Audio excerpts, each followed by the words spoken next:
The dolphin, the second most intellectual mammal on Earth, has always understood that the world will soon be destroyed. They made an effort to inform people, but their words were misconstrued as trickery. In the end, every dolphin departed from Earth on their own, leaving behind the straightforward message: "Goodbye and thanks for all the fish." In the meantime, Arthur wakes up in the countryside of England to find that a demolition team is obstructing his humdrum routine outside of his home. Arthur gets upset with the chief engineer since no one informed him of this and hurries to lie down on the ground between the workers and the home. Ford, Arthur's best buddy, abruptly interrupts the discussion and takes Arthur away to the bar while bringing a cart full of alcohol to divert the group. Ford begins acting oddly and claims to be an extraterrestrial from another planet as he consumes more alcohol than normal. He cites their first encounter, when Arthur moved Ford out of the path barely in time as he attempted to introduce himself to a car, as evidence.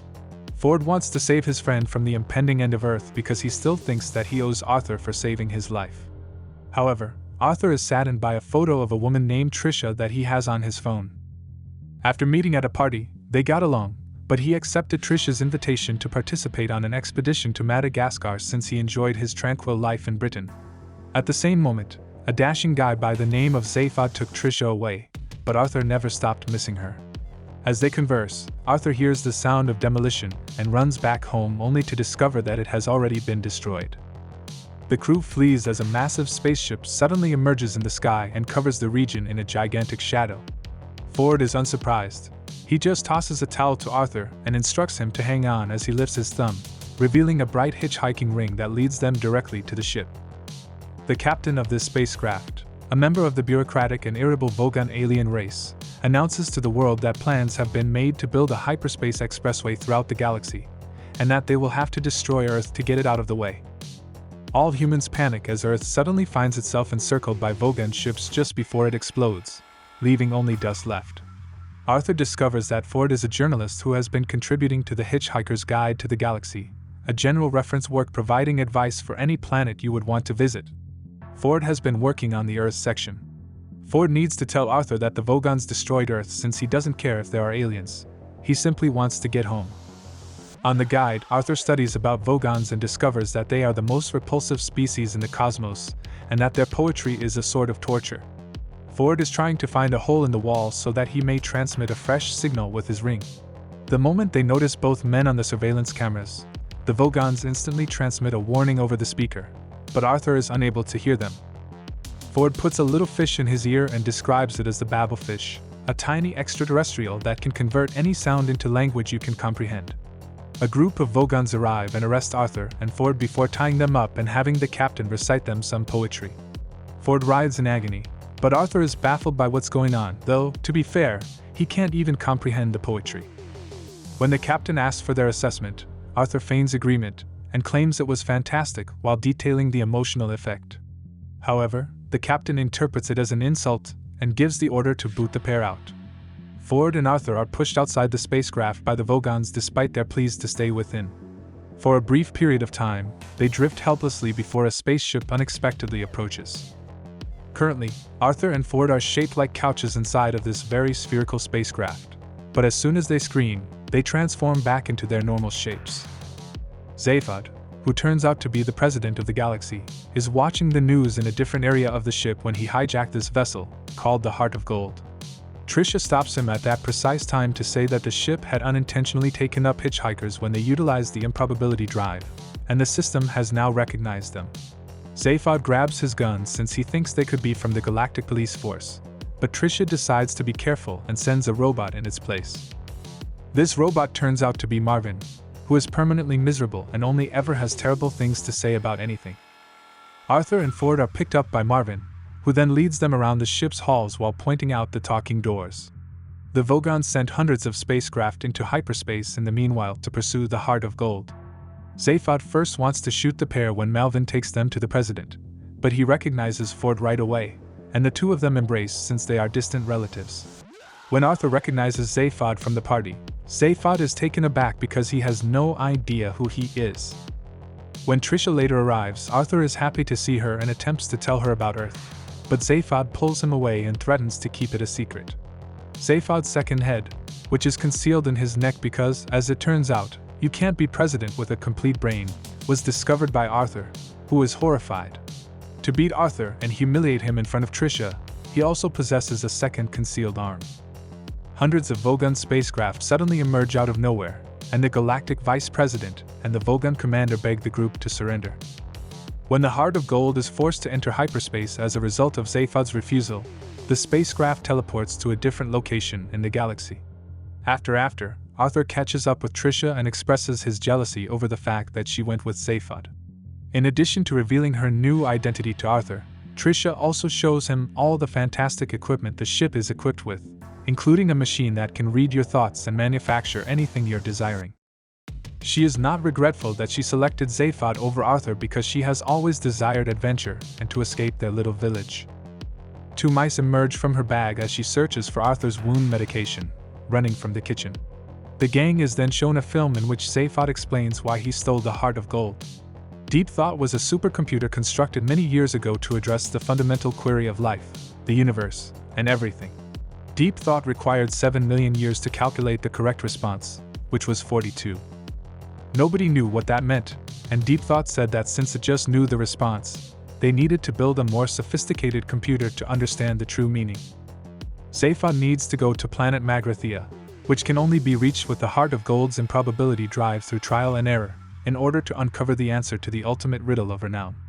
The improbability drive teleports the spacecraft to a random place in space, and occasionally this gives the passengers strange shape-shifting effects that vanish after a short while. This time, the crew turns into knitted miniatures when Zaphod activates it. As a result, the mice get the opportunity to remove some of Arthur's hair while Arthur is distracted. When things return to normal, they learn they've reached Vilvodo, the residence of Zaphod's political foe. They dock the spacecraft and see the Jagravarded people, who think the universe was created when a creature known as the Great Green Arcoseizure sneezed it out of its nose. Zaphod intends to pay him a visit.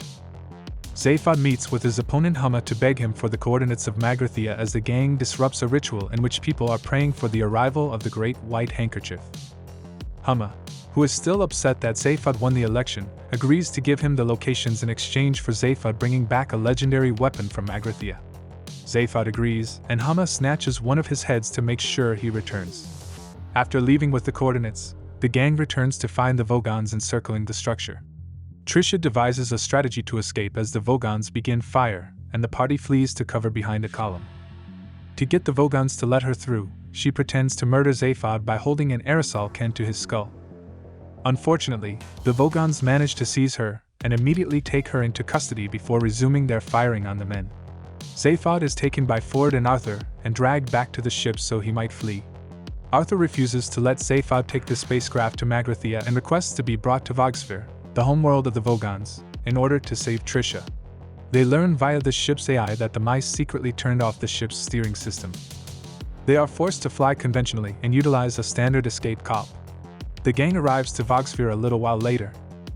Ford straps Zaphod with a hat over his head and forces him to squeeze lemons every few hours to give his brains a boost because he can't think well with only one head. The guys then start walking toward the Vogon jail, but as they do so, they run over swatters on the ground that strike them whenever they move. The trio dashes through the fly swatters to reach the building in excruciating pain since no matter what they do, they are unable to stop them.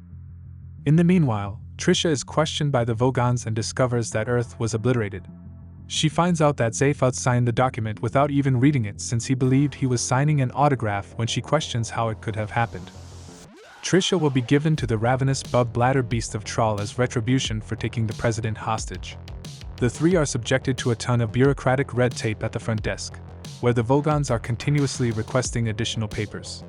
When they're finished, the Vogon knows they're attempting to save Trisha and says she's not qualified because kidnapping the president is such a heinous offense. Zaphod is forced to admit that everything was a misunderstanding by Arthur and Ford, and they now have to refill the paperwork using presidential forms. After much box ticking and signing, their plea is ultimately granted, and they manage to save Trisha before the beast consumes her.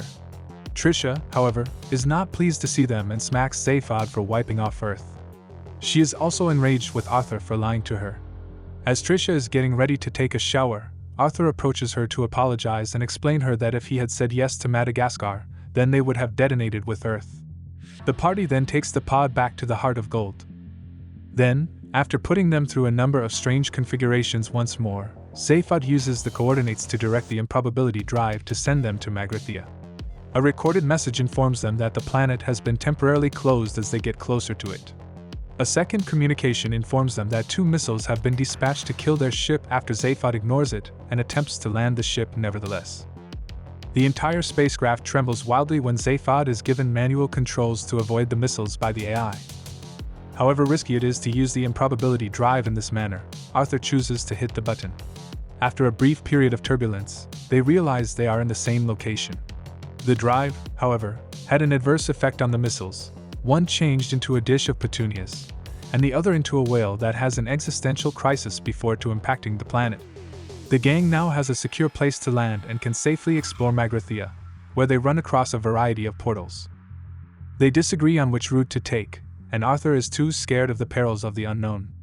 Ford and Zaphod swiftly after Tricia when she ignores them and enters an arbitrary portal. Arthur hesitates repeatedly, and by the time he decides, the gateway has already closed. Without knowing what to do, Arthur sits down with Marvin and is eventually discovered by a guy by the name of Slartibartfast.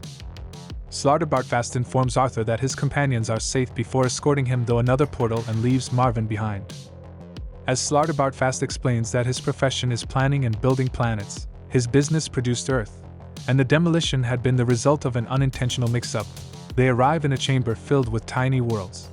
When Arthur arrives to the planet factory, Slartibartfast informs him that they are finishing up a duplicate of Earth they had stored in the system backup. When Zaphod, Tricia, and Ford eventually make it to Deep Thought, they discover the computer watching television. They inquire about the ultimate question, but Deep Thought informs them that the computer that contained it has been destroyed because it was on Earth. The group searches for the pistol within the computer after becoming discouraged but also remembering the other part of the objective. This is a point-of-view weapon, which briefly causes the user to view the world through the eyes of the shooter. Women are immune since it was invented by housewives who wanted their husbands to pay attention to them. When Tricia hears Zaphod speak her own thoughts, she realizes why she is upset. Tricia had been jumping from guy to fill the hole in her heart, but she had ignored the one guy who could truly understand her. She immediately shoots Zaphod with it to make him understand why she is angry. Before a light blinds them, they notice a few mice when a door behind them suddenly opens. When we return to Arthur, he learns that mice, the planet's most intellectual creature, are a commission paid by Earth. While making people think they were conducting research on mice, animals had been testing humans all along. Slartibartfast then leads Arthur to a duplicate of his house, where he joyfully bursts in to discover Ford, Tricia, and Zaphod seated at the breakfast table. There are also 2 talking mice who claim to have been studying people to discover the meaning of existence, and that they will want Arthur's genuine brain to complete the project. As his buddies doze off due to whatever the mice placed in the meal, Arthur is suddenly confined to his chair and 2 little saws emerge to begin the surgery. Arthur starts asking philosophical questions to occupy the mice, but soon he finds himself talking about his own sentiments and how much joy he's had recently in comparison to his entire prior existence. He mentions Tricia as well, but the mice don't care about love and keep using the saws. When Arthur eventually breaks the chains and uses a bowl to crush the mice, he realizes that they are actually the 2 aliens that developed Deep Thought. Then, as the house begins to tremble, everyone awakens as hundreds of Vogons arrive outside behind the Vice President and Marvin, prepared to save Zaphod from his purported captors. The gang accidentally drops the rifle as they rapidly flee and shelter behind an RV. Marvin attempts to join them but is shot in the back of the head, falling to the ground and appearing to be dead. The Vogons reopen fire as the gang is hiding inside the RV, causing the RV to crash to the ground. When it appears like there is no hope left, Marvin unexpectedly activates once again and fires the cannon at the Vogons, causing them all to become sad and collapse to the ground without the energy to carry out their duties. Slartibartfast then appears to declare that the new Earth is now complete and inquires as to if Arthur feels there is anything still lacking. The pair board the Heart of Gold together to travel to the restaurant at the end of the universe after Arthur declares that he will be the only thing missing. He then begs Tricia to accompany him on the next adventure. The new Earth is reassembled as Arthur and Tricia kiss, and the cycle of life resumes. Before the ship departs, Arthur says his last words. "I won't go anywhere without my towel." Unfortunately, these words fall through a wormhole and are heard by an alien race whose language interprets them as an insult. Furious aliens attempt to conquer Earth in their little spacecraft, but when a dog swallows one of them, It demonstrates once more how everything is relative.